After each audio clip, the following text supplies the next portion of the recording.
الحمد لله وكفى وسلام على عباده الذين اصطفى أما بعد فأعوذ بالله من الشيطان الرجيم بسم الله الرحمن الرحيم لتجدن أشد الناس عداوة للذين آمنوا اليهود والذين أشركوا ولتجدن أقربهم مودة للذين آمنوا الذين قالوا إنا نصارى ذلك بأن منهم قسيسين ورهبانا وأنهم لا يستكبرون وإذا سمعوا ما أنزل إلى الرسول ترى أعينهم تفيض من الدمع مما عرفوا من الحق يقولون ربنا آمنا فاكتبنا مع الشاهدين وما لنا لا نؤمن بالله وما جاءنا من الحق ونطمع أن يدخلنا ربنا مع القوم الصالحين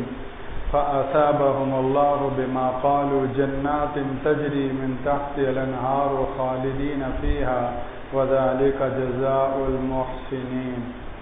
والذين كفروا وكذبوا بآياتنا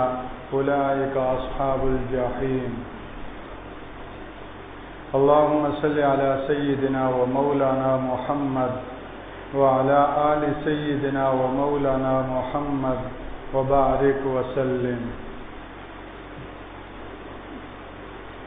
اس آیت مبارکہ میں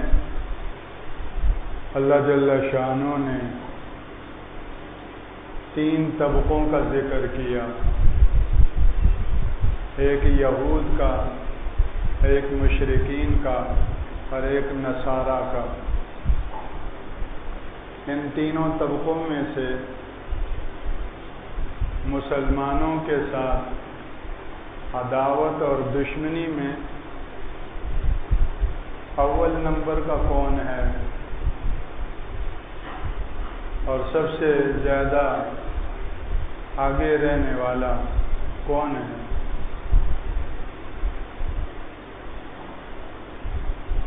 چنانچہ ارشاد فرمایا کہ ایمان والوں کے ساتھ لوگوں میں سب سے زیادہ عداوت اور دشمنی والا تم ایک تو یہود کو پاؤ گے اور دوسرا مشرکین کو۔ لَتَجِدَنَّ أَشَدَّ النَّاسِ عَدَاوَةً لِلَّذِينَ آمَنُوا الْيَهُودَ وَالَّذِينَ أَشْرَكُوا، یہودیوں کو اور مشرکین کو تم سب سے زیادہ مسلمانوں کے ساتھ دشمنی والا پاؤ گے۔ وَلَتَجِدَنَّ أَقْرَبَهُمْ مَوَدَّةً لِلَّذِينَ آمَنُوا قَالُوا إِنَّا نَصَارَى، اور ایمان والوں کے ساتھ دوستی میں تم سب سے زیادہ قریب ان لوگوں کو پاؤ گے کہ جنہوں نے کہا کہ ہم نصارہ ہیں۔ ان کے اندر اس درجے کی عداوت نہیں، دشمنی نہیں۔ اس کی کیا وجہ ہے؟ اس کی دو وجہ ہیں۔ ایک وجہ یہ کہ ان کے اندر علماء ہیں، درویش ہیں، تارک دنیا، علماء و مشائخ ان کے اندر پائے جاتے ہیں۔ ذالک بأن منہم قسیسین و رہبان، قسیس بڑے عالم، اہل علم، دانشور، اسکالر اس کو کہتے ہیں۔ رہبان تارک دنیا، جن کو دنیا اور دنیا کی سرگرمیوں سے، دنیا کے مزوں سے کوئی تعلق نہیں، اپنا عبادت میں لگے رہتے ہیں۔ رہبان، راہب، تارک دنیا، یہ لوگ ان میں پائے جاتے ہیں۔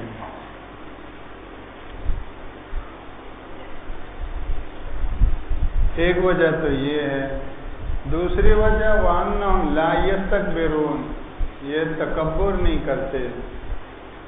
کہ اپنی بات کے مقابلے میں کسی کی بات کو حیثیت اور اہمیت ہی نہ دیں، سننے کے لیے تیار نہ ہوں۔ نہیں معقول بات ہو تو سنتے ہیں، ہمدردی اور خیرخواہی کے ساتھ سمجھداری کی بات کی جائے تو اس کو سنتے ہیں۔ یہ دو وجہ ہیں، اور ان دونوں وجہوں کے اندر بھی اصل ایک ہی وجہ ہے، علماء و مشائخ کا ہونا۔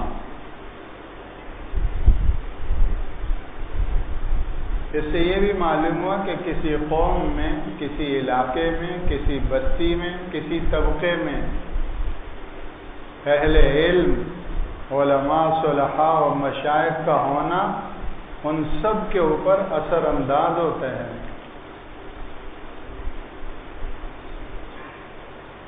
اتنا اثر ہوتا ہے کہ پورے طبقے کے بارے میں فرمایا کہ ان طبقے کے اندر یہود اور نصارہ کے مقابلے میں یہ تبدیلی کیوں ہے؟ کہا قسیسین اور رہبان کی وجہ سے۔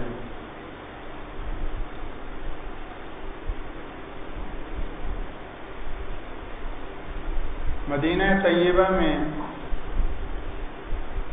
مولانا عاشق الہی بلندشہری نور اللہ مرقدہ،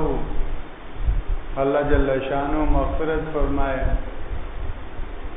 ہجرت کے بعد کم و بیش 30 سال کم و بیش وہاں رہے اور اب جنت البقیع میں آرام فرما ہیں۔ انہوں نے چند اوراق کے اوپر مشتمل ایک کتابچہ لکھا تھا، مختلف طبقوں کے لیے وہ فکر کرتے رہتے تھے۔ تو اس چند اوراق کے اوپر ایک کتابچہ خیرخواہی اور ہمدردی کے ساتھ لکھا تھا۔ اس کا عنوان یہ تھا کہ بریلوی عوام کے لیے لمحہ فکریہ،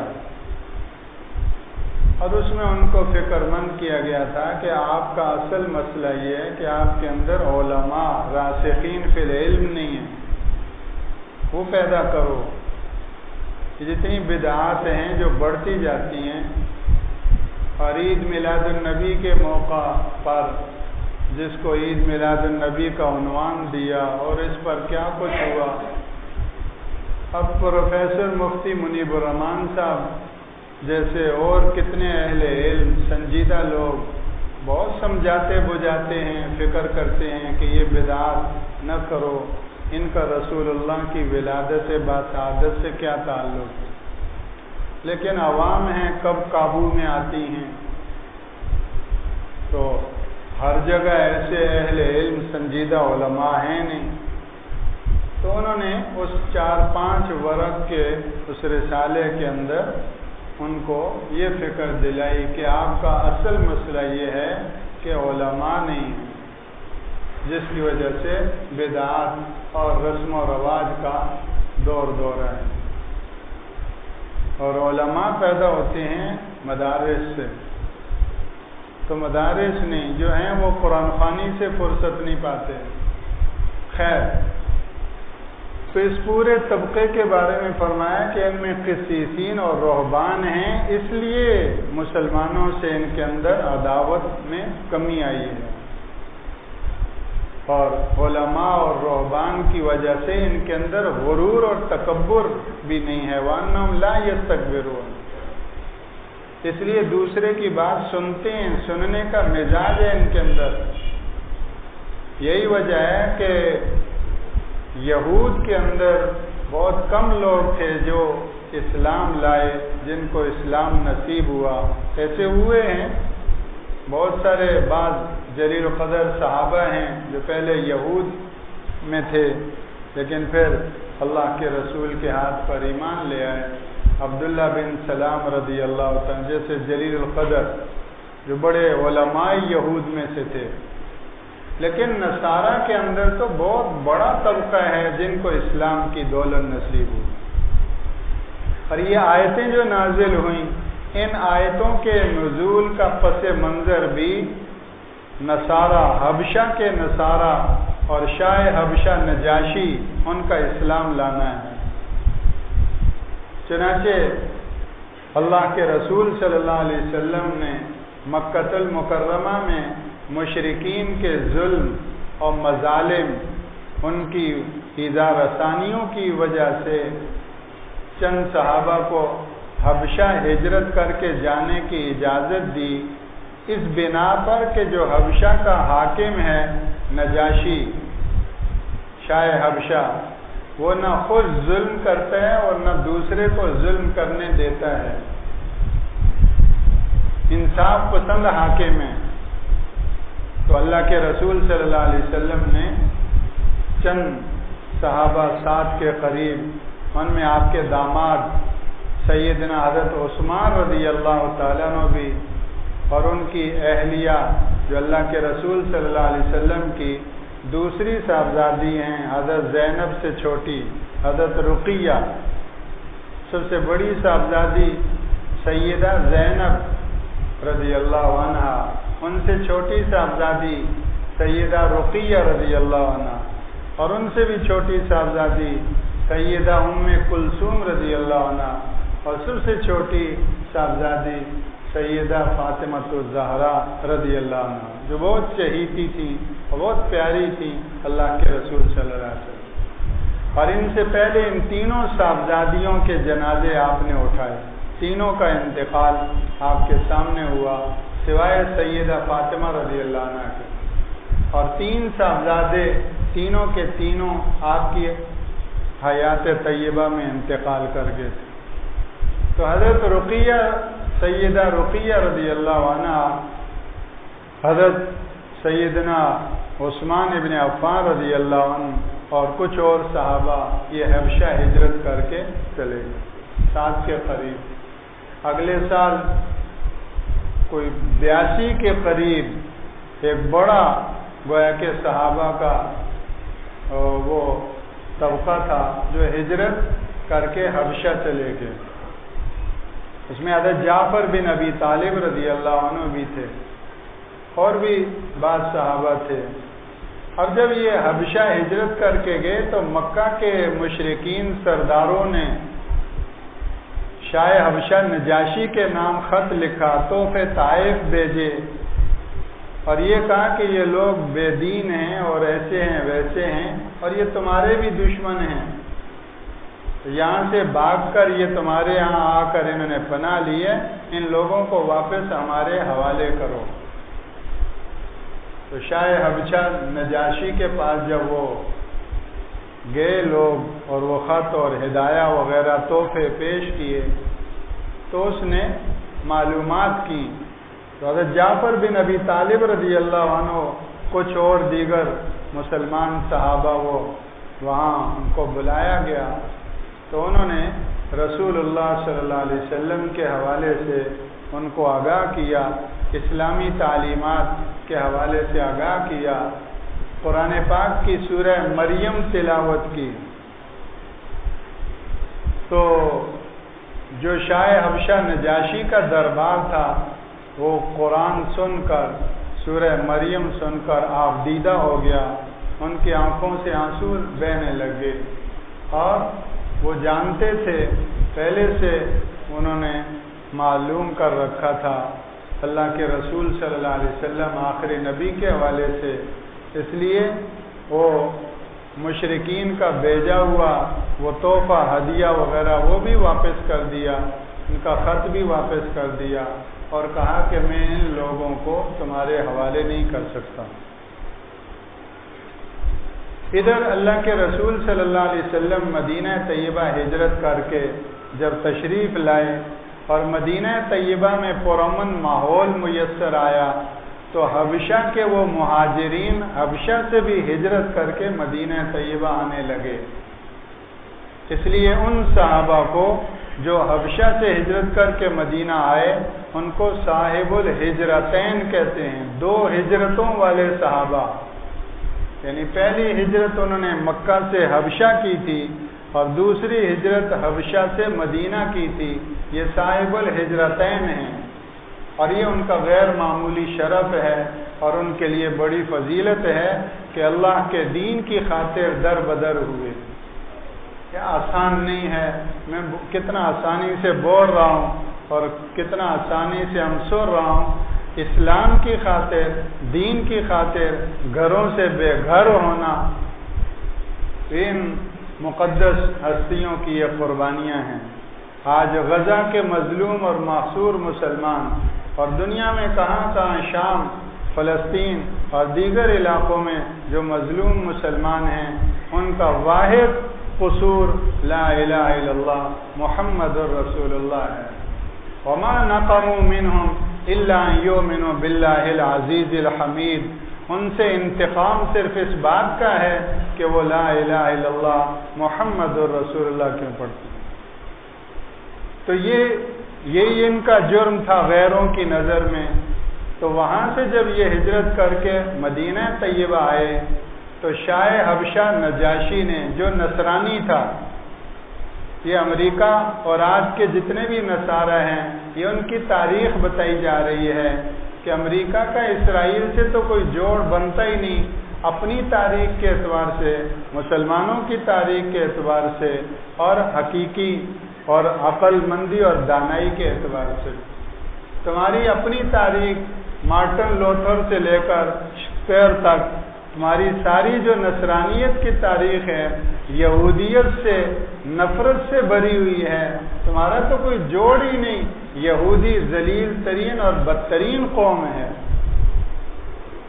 اگر جوڑ تمہارا بیٹھتا ہے تو مسلمانوں کے ساتھ بیٹھتا ہے، جہاں لاکھوں فلسطین کے اندر کتنی خواتین ہوں گی جو مریم نام کی ہوں گی،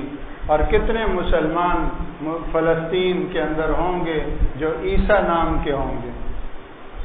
جس فلسطین کے اوپر اور جس غزہ کے اوپر بمباری کر رہے ہو، وہ بمباری کرنے والوں میں ایک عیسیٰ نام کا نہیں ملے گا، اور ان کی کسی ایک یہودن کا نام مریم نہیں ہوگا۔ کس بنیاد پر تم اس کا ساتھ دے رہے ہو؟ جن کو ہولی فیملی کا تم عقیدہ رکھتے ہو، سیدنا مسیح علیہ السلام، ان کے وہ باغی ہیں، حضرت سیدہ مریم ان کے وہ باغی ہیں، تم تو ان کے بارے میں ہولی فیملی کا عقیدہ رکھتے ہو۔ وہ اسرائیل کے بدترین اور ذلیل ترین یہودی سیدنا مسیح علیہ السلام کو علیہ باللہ ایک شریف آدمی بھی نہیں مانتے۔ حضرت مریم جو نبیوں کے بعد بلند ترین مقام صدیقیت کی حامل ہیں، حضرت مریم، ان کو وہ ایک شریف عورت بھی نہیں مانتے، تو تم تو اپنے ہولی فیملی کے باغیوں کا ساتھ دے رہے ہو، اور ان کے خلاف کہ جن کے سینوں میں سورہ مریم ہے، جن کی مسجدوں میں سورہ مریم پڑھی جاتی ہے، ان مسجدوں کو شہید کر رہے ہو جہاں اللہ کا قرآن اور سورہ مریم پڑھی جاتی ہے، سورہ آل عمران پڑھی جاتی ہے۔ آل عمران کون ہے؟ سیدنا مسیح علیہ السلام کا پورا خاندان وہ آل عمران ہے۔ سورہ بقرہ کے بعد سب سے لمبی ترین سورہ آل عمران ہے۔ یہ سورہ آل عمران اسرائیل میں کہیں پڑھی جاتی ہے؟ سورہ آل عمران، سورہ مریم کسی ایک یہودی یا یہودن کو یاد ہے؟ جن فلسطینیوں پہ تم ظلم کر رہے ہو، جس غزہ کو محصور کر کے تم نے جیل بنا رکھا ہے، اس غزہ کے اندر سورہ آل عمران پڑھی جا رہی ہے، سورہ مریم پڑھی جا رہی ہے۔ تم اپنی تاریخ کے بھی باغی ہو اور نام کے ہولی فیملی کے قائل ہو، ورنہ ان مقدس ہستیوں کا تذکرہ تو مسلمانوں کے یہاں زندہ ہے، ان اذانوں میں زندہ ہے، ان نمازوں میں زندہ ہے۔ آگے امام کھڑا ہوتا ہے، وَاذْكُرْ فِي الْكِتَابِ مَرْيَمَ إِذِ انتَبَذَتْ مِنْ أَهْلِهَا مَكَانًا شَرْقِيًّا ذَلِكَ عِيسَى ابْنُ مَرْيَمَ۔ حضرت مریم کی تقدس، پاکدامنی، پاکیزگی تم نہیں بیان کر سکتے جو سورہ مریم نے بیان کی۔ سیدنا مسیح علیہ السلام کا بلند ترین مقام اور مرتبہ تم نہیں بیان کر سکتے۔ پورا امریکہ اور انگلینڈ اور دنیا کی ساری عیسائیت وہ ساری مل کر سیدنا مسیح علیہ السلام اور یہ آل عمران خاندان کو، ان کے تقدس کو نہیں بیان کر سکتے جو سورہ آل عمران نے بیان کیا، جو ممبروں میں پڑھے جاتا ہے، اور جو سارا مجمع بیت المقدس میں جب صفیں کھڑی ہوتی ہیں وہ سب سونپا ہوتا ہے۔ تو تم کن پہ بمباری کر رہے ہو اور کن کا ساتھ دے رہے ہو؟ تمہارے لیے سبق ہے شاہ حبشہ نجاشی، وہ بھی عیسائی حاکم تھا، لیکن جب اللہ کا قرآن اس کے سامنے پڑھا گیا تو اس کی آنکھوں سے آنسو رواں ہو گئے اور پورے اس کے درباری سب آبدیدہ ہو گئے. اور آج شاہ حبشہ نجاشی ایک وفد کو بھیج رہا ہے اور اپنے بیٹے کو اس کا امیر بنا رہا ہے اور اپنے بیٹے کو ایک خط دے رہا ہے رسول اللہ کے نام اور اس وفد کا سربراہ بنا کر مدینے بھیج رہا ہے. اور مدینے جب وہ وفد آتا ہے خط لے کر رسول اللہ صلی اللہ علیہ وسلم ان کے سامنے اللہ کا قرآن پڑھتے ہیں, سورہ یاسین پڑھتے ہیں. اللہ کے حبیب صلی اللہ علیہ وسلم اور سورہ یاسین وہ قرآن کا دل, یہ اس کائنات کا دل, قرآن کے دل کو کائنات کا دل صلی اللہ علیہ وسلم پڑھے, کیا منظر ہوگا. وہ شاہ حبشہ نجاشی کا بیٹا اور پورا وفد رونے لگ گیا. عیسائی تو یہ ہیں, نصرانی تو یہ ہیں, کرسچین تو یہ ہیں, اپنی تاریخ سے وابستہ نصرانی یہ ہیں کہ جو اللہ کا قرآن سن کر رو پڑتے ہیں. اور شاہ حبشہ نجاشی کا بیٹا بشمول اس پورے وفد کے سب اسلام لے آئے, سب نے کلمہ پڑھ لیا, سب کے دلوں سے جہالت اور کفر کی تاریکی دور ہو گئی. شاہ حبشہ نجاشی وہ بھی مسلمان ہو گیا اور وہ پوری عوام جو اس کی ماتاتی میں تھی, پورا حبشہ ان کے اندر اسلام پھیل گیا. شاہ حبشہ نجاشی کو مدینہ طیبہ پہنچ کر رسول اللہ کی زیارت زندگی میں تو نہ حاصل ہو سکی, اس کی زندگی نے وفا نہ کی اور اس کا انتقال ہو گیا. مدینہ طیبہ میں آپ کو خبر پہنچی تو اللہ کے رسول نے صحابہ کو جمع کیا اور فرمایا تمہارے بھائی شاہ حبشہ نجاشی اس کی نماز جنازہ پڑھنی ہے. علماء فرماتے ہیں کہ بطور معجزہ کے بیچ کے پردے ہٹا دیے گئے اور اللہ کے رسول کے سامنے اس کا جنازہ منکشف ہوا. اور یہ واحد جنازہ ہے جو ہمارے اعتبار سے غائبانہ پڑھایا گیا. سیرت طیبہ میں یہ جنازہ, یہ غائبانہ نماز جنازہ پڑھایا ہے. آج جو لوگ غائبانہ نماز جنازہ پڑھتے ہیں یا اس کے قائل ہیں تو اس کی اصل یہی ہے کہ اللہ کے رسول نے بھی اس موقع پر غائبانہ نماز جنازہ پڑھایا.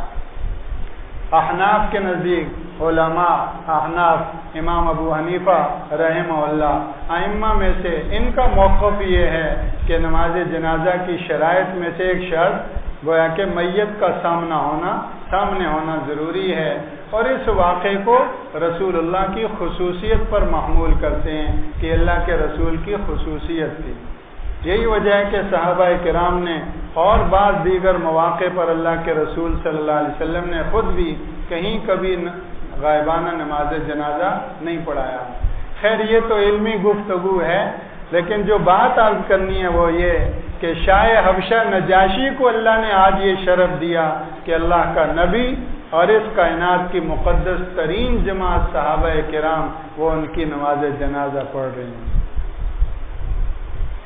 اور اس شاہ حبشہ نجاشی کو دیکھو, وہاں جب ام حبیبہ رضی اللہ تعالیٰ عنہ بیوہ ہوئی اور ان کی عدت پوری ہوئی تو وہاں رسول اللہ صلی اللہ علیہ وسلم کا وکیل بن کر, جیسے دلہن کا وکیل ہوتا ہے ایسے ہی دولہا کا بھی وکیل ہو سکتا ہے. جیسے دولہا کسی اور ملک میں ہو اور یہاں وہ نہیں آ سکتا سرے دست تو وہ فون پر نکاح نہیں ہوتا, ہاں کسی کو وکیل بنا دے کہ میری طرف سے تم ایجاب و قبول کر لینا. تو جس طرح مسجد میں دلہن کا وکیل ہوتا ہے جس کو دلہن اپنے نکاح کا اختیار دیتی ہے, اسی طرح وہ دولہا اپنے نکاح کا ایجاب و قبول کا اختیار کسی کو دے دے, یہ اس کا وکیل ہوگا. تو دونوں کے وکیل ان کی طرف سے ایجاب و قبول کریں گے, نکاح ہوگا. اس موقع پر رسول اللہ صلی اللہ علیہ وسلم جو دولہا ہیں صلی اللہ علیہ وسلم وہ مدینہ میں ہیں اور آپ کے نکاح کا وکیل کون ہے؟ شاہ حبشہ نجاشی ہے. اور یہ واحد ام المومنین ہیں جن کا سب سے زیادہ مہر تھا 4000 دینار. اور وہ اس لیے کہ اللہ کے رسول نے خود ادا نہیں کیا، بلکہ وہ شاہ حبشہ نجاشی نے اپنی طرف سے ادا کیا، تو وکیل بھی بنا اور مہر بھی ادا کیا۔ اب شاہ حبشہ تو چلا گیا، لیکن اس کی یاد اور اللہ کے ہاں اس کی کامیابی کا فیصلہ اور اس کا ذکر خیر تا قیام قیامت قرآن کی شکل میں موجود ہے۔ اسی طرح صدر ریگن ہو یا بش سینئر جونیئر ہو، سب نے جانا ہے، لیکن اللہ کے ہاں عزت وہ پائے گا جس راستے پر شاہ حبشہ نجاشی نے عزت پائی ہے۔ اور جو یہود اس دنیا سے ذلیل اور رسوا ہو کر چلے گئے ہیں، اگر انہی کے راستے پر آج کے یہودی بھی قائم رہے تو ان کے لیے بھی وہی ذلت اور رسوائی ہے۔ ورنہ سورہ بقرہ میں 3 مرتبہ ان کو دعوت اسلام دی گئی ہے، یا بنی اسرائیل اذکروا نعمتی التی انعمت علیکم واوفوا بعہدی اوف بعہدکم وایای فارہبون۔ تو یہ آیتیں پھر اس موقع پر نازل ہوئیں اور فرمایا لَتَجِدَنَّ أَشَدَّ النَّاسِ عَدَاوَةً لِلَّذِينَ آمَنُوا الْيَهُودَ وَالَّذِينَ أَشْرَكُوا، ایمان والوں کے لیے سب سے زیادہ دشمنی میں آگے یہودیوں کو اور مشرکوں کو تم دیکھو گے۔ وَلَتَجِدَنَّ أَقْرَبَهُمْ مَوَدَّةً لِلَّذِينَ آمَنُوا الَّذِينَ قَالُوا إِنَّا نَصَارَىٰ، اور ایمان والوں کے ساتھ دوستی میں بڑھ کر تم نصارہ کو دیکھو گے۔ ذَلِكَ بِأَنَّ مِنْهُمْ قِسِّيسِينَ وَرُهْبَانًا وَأَنَّهُمْ لَا يَسْتَكْبِرُونَ، اور اس کی وجہ یہ ہے کہ ان کے اندر علماء اور مشائخ پائے جاتے ہیں اور یہ تکبر نہیں کرتے۔ اور آج امریکہ کا یہی جو ہے وہ گویا کہ بنیادی مسئلہ ہے کہ ان کے اندر قسیسین اور رہبان نہ رہے، اس لیے یہودیوں کی طرح وہ بھی ظالم ہو گئے اور اہل حق اہل ایمان کے خلاف عداوت میں دشمنی میں وہ ان سے آگے بڑھنے لگ گئے۔ وَإِذَا سَمِعُوا مَا أُنزِلَ إِلَى الرَّسُولِ، جبکہ یہ نصرانی حاکم جو ایمان لے آیا، اللہ کا قرآن نازل ہوا اس کے بارے میں، اِذَا سَمِعُوا مَا أُنزِلَ إِلَى الرَّسُولِ، جب رسول صلی اللہ علیہ وسلم کی طرف جو کلام اتارا گیا وہ سنتے ہیں، تَرَىٰ أَعْيُنَهُمْ تَفِيضُ مِنَ الدَّمْعِ، تم دیکھو گے ان کی آنکھوں سے آنسو بہ رہے ہوتے ہیں، مِمَّا عَرَفُوا مِنَ الْحَقِّ، کیونکہ انہوں نے حق پہچان لیا ہے۔ یقولون ربنا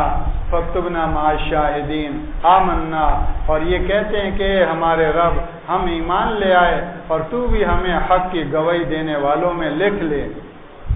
وما لنا، اور ہمیں کیا ہوا کہ ہم اس حق کو کیوں نہ قبول کریں جو ہمارے پاس آ گیا ہے،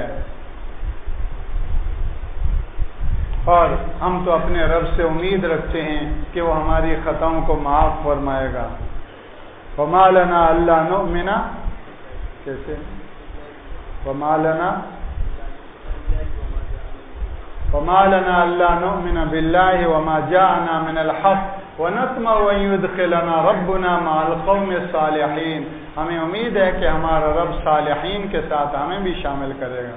فَأَصَابَهُمُ اللَّهُ بِمَا قَالُوا جَنَّاتٍ تَجْرِي مِن تَحْتِهَا الْأَنْهَارُ وَذَلِكَ جَزَاءُ الْمُحْسِنِينَ، یہ تو ان کا بہترین انجام ہے۔ اور فرمایا کہ ان کے نقش قدم پر جو بھی نصارہ وہ چلیں گے، محسنین کا یہی صلہ ہے۔ اور والذین کفروا وکذبوا بآیاتنا، جو ہماری آیتوں کا انکار کریں گے اور ان کو جھٹلائیں گے، اولئک اصحاب الجحیم، ایسے لوگ تو جہنم کے باشندے ہیں۔ اللہ جل شانہ غزہ کے معصور مسلمانوں کی مدد و نصرت فرمائے، فلسطین کے مظلوم مسلمانوں کی مدد و نصرت فرمائے، اور پوری امت کو اس نازک موقع پر اپنے شرعی اخلاقی قانونی بین الاقوامی مسلمہ قانونی جو ذمہ داریاں ہیں اس کی بنیاد پر ان کو ساتھ دینا نصیب فرمائے۔ انڈیا کے اندر ایک کھلاڑی وہ جیتتا ہے اور مین آف دا میچ ہوتا ہے، اس کی جرت، اس کی غیرت، اس کی اہمیت دین اور اسلام کو سلام کہ اس نے اپنی جیت کو اور اپنے اس انعام کو غزہ کے مظلوم مسلمان بھائیوں اور بہنوں کے نام کیا۔ یہ ہر مسلمان نوجوان کھلاڑی ہو، کھیل کے میدان میں جس شعبے میں ہو، جہاں جس موقع پر بھی ہو اس کا فرض بنتا ہے کہ مسلمان جو مظلوم دنیا کے کسی بھی کونے میں ہو تو اس کا تعاون کرے، اس کا ساتھ دے، اور یہاں اپنی جگہ بیٹھے ہوئے اللہ ہمیں یہ ہاتھ اٹھانا نصیب فرمائے۔ گھر کا پنکھا خراب ہوتا ہے پریشان ہوتے ہیں، گھر کا فریج خراب ہوتا ہے پریشان ہوتے ہیں، گھر میں لائٹ چلی جائے پریشان ہو جائے، گھر میں پانی ختم ہو جائے پریشان ہوتے ہیں۔ اس پریشانی کے کسی آدھی جتنی پریشانی ہمیں ان مظلوم مسلمانوں کے لیے اللہ نصیب فرما دے تو ہمارا ایمان چمک اٹھے گا۔ اس بے حسی سے اور اپنے نشوں میں، اپنے مزوں میں اور اپنے کھیل کود میں اللہ جل شانہ ہمیں جو ہے وہ غافل ہو کر اس جو ہے وہ بے قیمت زندگی سے سچی توبہ نصیب فرمائے۔ ایمان والی، غیرت والی، حمیت والی وہ اللہ ہمیں زندگی نصیب فرمائے۔ سبحانک اللہم و بحمدک، نشہد ان لا الہ الا انت، نستغفرک۔